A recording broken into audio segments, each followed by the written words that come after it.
राजाराम कारखान्याकडून ऊसतोड वेळेत दिली जात नसल्याचा आरोप करत काही लोकांनी आमदार सतेज पाटील यांच्या नेतृत्वाखाली प्रादेशिक सहसंचालक साखर कार्यालयावर मोर्चा काढला।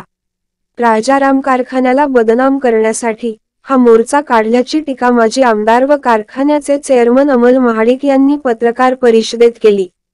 ते म्हणाले, स्वाभिमानी शेतकरी संघटनेचे आंदोलन, अवकाळी पाऊस, मराठा आंदोलन अशा अनेक कारणांमुळे जिल्ह्यातील सर्वच साखर कारखान्यांचे तोडणी वेळापत्रक बिघडले आहे। पण केवळ राजाराम कारखान्याबद्दल मत्सरातून हा मोर्चा विरोधकांनी काढला। त्यांच्या मोर्चात शेतकरी कमी आणि कार्यकर्तेच जास्त होते। कारखान्याचे एकूण 15,000 सभासद संख्या आहे। यापैकी फक्त 150 लोक मोर्चाला उपस्थित होते। त्यातही 25 भर सभासद वगळता इतर सर्व कार्यकर्तेच सामील होते।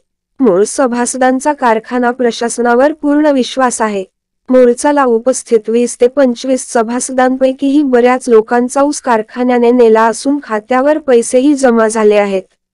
केवळ कारखान्याच्या बदनामीच्या हेतूने कोणी प्रशासनास धारेवर धरण्याचा प्रयत्न करत असेल तर जशास तसे उत्तर देऊ। वेळप्रसंगी जिथे खासगीकरण झाले त्या डी.वाय. पाटील कारखान्यावर मोर्चा काढू असा इशारा महाडिक यांनी दिला।